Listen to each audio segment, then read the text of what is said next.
সভাপতি বিদ্যালয় পরিচালনা সমিতি দিলীপ বাবু বললেন যে এটা মানে সত্যি ভাগ্যের ব্যাপার।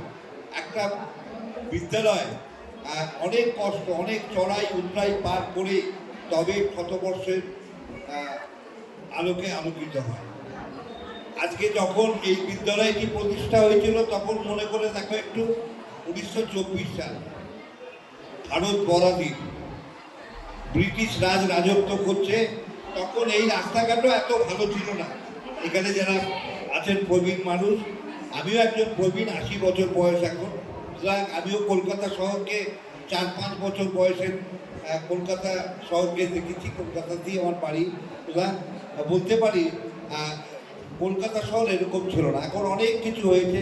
তখনও তো বাড়ি ছিল, ইলেকট্রিক হয়তো এসেছিল, সবে তো তার 12-14 বছর আগে ইলেকট্রিক কলকাতাতেই আসে। স্কুলে ছিল কিনা আমি জানি না। তা তোমরা সেই দিক দিয়ে ভাগ্যবান। এখানে উপস্থিত আছেন আমাদের বিদ্যালয় পরিচালনা সমিতির সভাপতি দিলীপ বাবু আছেন, অন্যান্য অবসরপ্রাপ্ত শিক্ষক শিক্ষিকা আছেন, বর্তমান শিক্ষক শিক্ষিকা আছেন, অনেকেই আমাকে চেনেন। কারণ আমি সমগ্র শিক্ষা মিশন বা যেটা আগে পূর্বতন নাম ছিল সর্বশিক্ষা মিশন, সেখানে আমি টিচার্স এডুকেটর মানে টিচারদের প্রশিক্ষণের কাজে আমি দায়িত্বে ছিলাম, এখনও আছি, সেই দায়িত্ব পালন করে চলেছি। প্রশিক্ষণ দিতাম। সেই সূত্রে আমার কলকাতা জেলার প্রায় প্রতিটি প্রাথমিক মাধ্যমিক বিদ্যালয়ে অধিকাংশ মানে 90% টিচারের সঙ্গে আমার একটা আলাপ আছে। আলাপ মানে অত চোখের আলাপ আছে, অন্তর বা কাছের আলাপ হতে পারিনি, কিন্তু চোখের আলাপ আছে। তা আমি চাইবো আজকে এই বিদ্যালয়টি কিন্তু একেবারে হঠাৎ করে শতবর্ষের আলোকে এসছে, আজকে এত ঝলমল করছে, সুন্দর দেখতে লাগছে। এই 100 বছরের যে জীবনযাত্রা, সেই জীবনযাত্রা কিন্তু খুব সহজ সরল হয় না, অনেক চড়াই উতরাই থাকে। কোনো সময় তার ভাটা পড়ে কাজে, কোনো সময় আবার এগিয়ে চলে, কিন্তু সবটাই হয় আমাদের জন্য। শুধুমাত্র শিক্ষক শিক্ষিকা আর একটা বিদ্যালয়কে উন্নততর করতে পারে আমি বিশ্বাস করি না।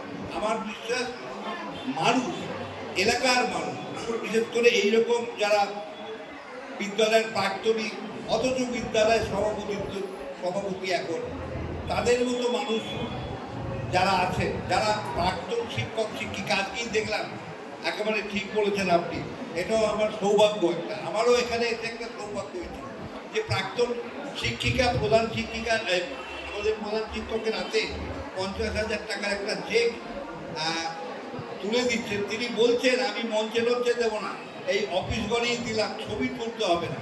এই যে শিক্ষা তো তাই, শিক্ষা তো বিনয় দান করে। সুতরাং আমরা সবাই প্রাতিষ্ঠানিক শিক্ষায় শিক্ষিত হচ্ছি। রবীন্দ্রনাথ বলেছিলেন শিক্ষা মানুষ করার কারখানা, বা এই প্রতিষ্ঠানকে বলেছিলেন। আমরা কতজন মানুষ হতে পেরেছি বা পারি তা আমি বলবো না, কিন্তু এখনো আমাদের মাঝে এই শিক্ষাই আমাদেরকে এগিয়ে নিয়ে চলেছে। এই বিদ্যালয়ের যে আজকের এই চেহারা, সেই চেহারা কেবলমাত্র প্রধান শিক্ষক নয় বা আমাদের মাননীয় সভাপতি বা পরিচালনা সমিতি নয়, সমস্ত শিক্ষক শিক্ষিকা যারা এর সঙ্গে যুক্ত আছেন, এবং সেই সঙ্গে ছাত্রছাত্রী তোমরা। এখানে একটা কথা না বলে পারছি না, ছাত্রছাত্রীরা আগে আমি যখন পড়াশোনা করেছি, আমি অবশ্য যে স্কুলে পড়াশোনা করতাম সেই স্কুলে সেই ব্যবস্থা ছিল, একটা খ্রিস্টান মিশনারি স্কুল, সেজন্য। কিন্তু আমাদের সরকারি যে বিদ্যালয়গুলি ছিল, কি প্রাথমিক কি মাধ্যমিক, সেই ব্যবস্থাপনা ছিল না। কিন্তু 2012 সাল থেকে পশ্চিমবঙ্গ সরকার ইউনিসেফের সহযোগিতায় সারা ভারতবর্ষের মধ্যে প্রথম শিশু সংসদ প্রতিষ্ঠা করে।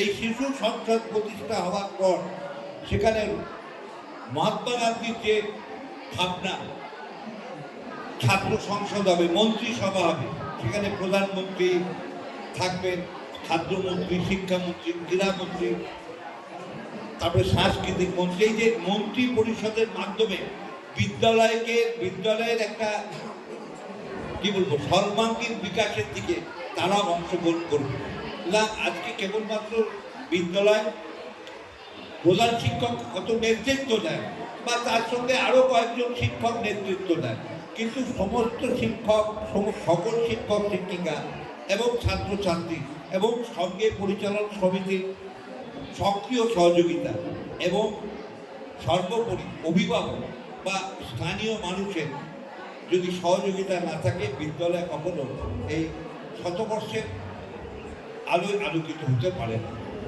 আমি আশা করব বিদ্যালয়টির উত্তরোত্তর আরও শ্রীবৃদ্ধি ঘটবে এবং আমরা হয়তো থাকবো না, কিন্তু বিদ্যালয়টি একদিন 200 বছর অতিক্রম করবে এই আশা রেখে সকলকে আমার আন্তরিক ধন্যবাদ জানিয়ে আমার কথা শেষ করছি। নমস্কার।